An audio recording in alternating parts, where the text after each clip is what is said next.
Welcome to வேதிகை. திரும்பவும் நீயா நானா விமர்சனம். என்ன இப்படி ஒரு மாதிரி நீயா நானா விமர்சனம் பார்க்கும்போது தாலி போட்டுக்கணுமா வேண்டாமா அப்படின்னு ஒரு பெரிய சர்ச்சை. இந்த காலத்து குழந்தையெல்லாம் வேண்டாம், தாலிங்கிறது வேண்டாம், ரெண்டு பேரும் மனசு ஒன்றி இருந்தால் பொறுமாக்கும், அண்டர்ஸ்டாண்டிங் இருந்தால் பொறுமாக்கும் அப்படிங்கிறா. அந்த காலத்து ஒரு அம்மா, பெரிய அம்மா, தாலியை அவுத்தின்னு கொடுக்குறது. இதெல்லாம் என்னதுன்னு எனக்கு ஒன்றும் புரியல. சென்சிட்டிவான விஷயம் அந்த விஷயமெல்லாம். இதை இதில் போய் உள்ளுக்குள்ளே போகிறதே முதல்ல தப்பு. ஃபஸ்ட்டு சரி போகிறீங்களா, நாசுக்காக பேசணும், அவ்வளோதான். என்னத்துக்கு தாலி போட்டுக்கிறேன், என்ன பண்ணுறது, இதெல்லாம் அப்புறம் எதுக்கு கல்யாணம் பண்ணணும்? கல்யாணத்தை அன்றைக்கி எல்லாத்தையும் காமிச்சுட்டு எதுக்கு தாலி கட்டிக்கணும்? இப்போ கெட்டுக்கிறது தான் எல்லாம் லிவிங்ஸ் டுகெதர்னு சொல்லி வாழறாளே. லிவிங் டுகெதர் வாழ்க்கை வாழ்ந்துட்டு போகிறதுங்க, அதுதான் இப்போ நடந்துட்டுருக்கு. அதுக்கு எதுக்கு தாலியை மெயினாக வச்சுன்னு பேசணும்? என்ன ஒரு இதெல்லாம் எடுத்துனே வரக்கூடாது. இந்த விஷயம்லாம் எடுத்துனே வரக்கூடாது. இதெல்லாம் ஒவ்வொருத்தருக்கு மனசு. ஒரு பொம்பள்கிட்ட சொல்கிறான், நீ அவுத்து கொடுப்பியா? அவர் சொன்னால் செய்கிறேங்கிறாவோ அந்த பொண்ணும். பயம் அவளுக்கு இருக்குது மனசில். எல்லாருக்குமே கணவன் நன்னா இருக்கணும். அந்த காலத்து மாதிரி எடுத்து ஒத்தி குத்தி இதெல்லாம் இப்போலாம் யாரும் பண்ணுறதில்ல. இருந்தாலும் தாலிங்கிறது, இந்த கயிறுக்கு மதிப்பு இருக்குது. நம்ம அதை போட்டுட்டு அதை நம்ம என்றைக்குமே அவன் நன்னா இருக்கணும்னு வேண்டிட்டு இதெல்லாம் இருக்குது. அழுக்காக இருக்கும் கயிறும்பா, அழுக்காக போடுறது அதெல்லாம் ஒன்றும் இல்லை. அழுக்கு அடையடைய ஆம்படானுக்கு கணவனுக்கு ஐஸ் கெட்டி அப்படின்னு சொல்லுவோம். அந்த காலத்துலலாம் உண்டு. அதெல்லாம் பகவானோட எழுத்தை மாற்ற முடியாது. யாருக்கு என்ன எழுதியிருக்கானோ அதுதான் நடக்கும். அது ஒரு பக்கம் இருந்தாலும் நாம ஏன் வாலண்டரியாக தேவையில்லாமல் கூப்பிட்டுக்கணும்? சொல்லுங்க பார்க்கலாம்.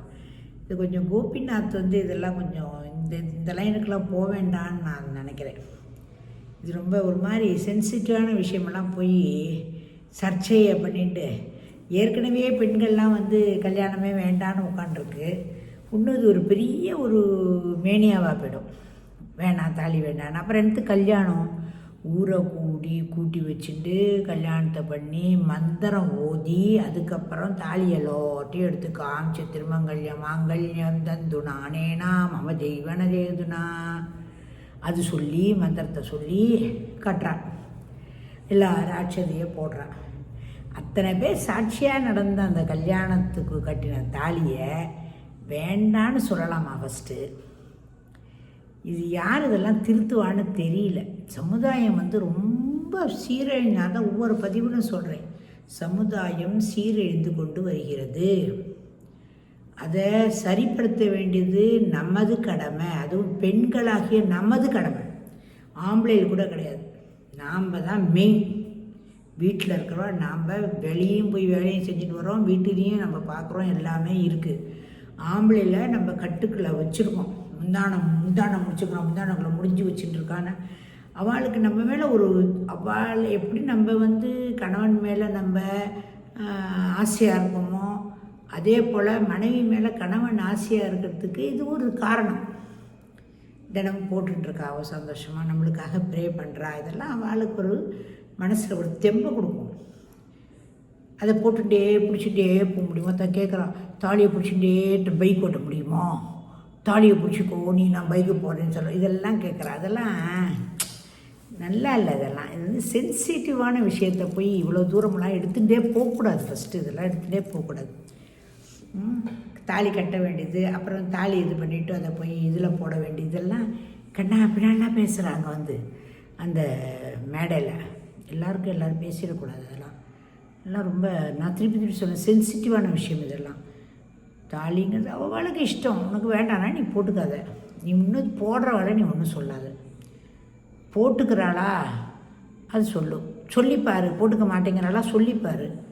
போட்டுக்கல விட்டு தொழாதுகள் தலையில் எடுத்து எப்படியோ போட்டு விட்டுடும், அவ்வளோதான். அதை எடுத்து கொண்டு ஒரு பெரிய ஒரு பட்டிமண்டபம் வச்சு இது ரொம்ப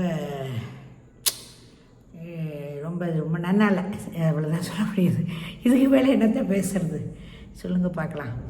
ஏதோ ஜனங்கள் திருந்தணும், மொத்தத்தில் திருந்தணும், அவ்வளோதான். கொஞ்சம் கோபிநாத் சார், நீங்கள் கொஞ்சம் பார்த்து போடுங்க சார். கொஞ்சம் அந்த மாதிரிலாம் சென்சிட்டிவான விஷயமெல்லாம் கொண்டு வராதீங்க சார் மேடைக்கு. ஆளுக்கு ஒன்று பேச வைக்காதீங்க சார், ப்ளீஸ் சார். நானே நீயா நானில் கலந்துட்டுருக்கேன். உங்களுக்கு தெரியுமா தெரியாத வச்சலா சேத்துராமன் நான் கலந்துட்டுருக்கேன்.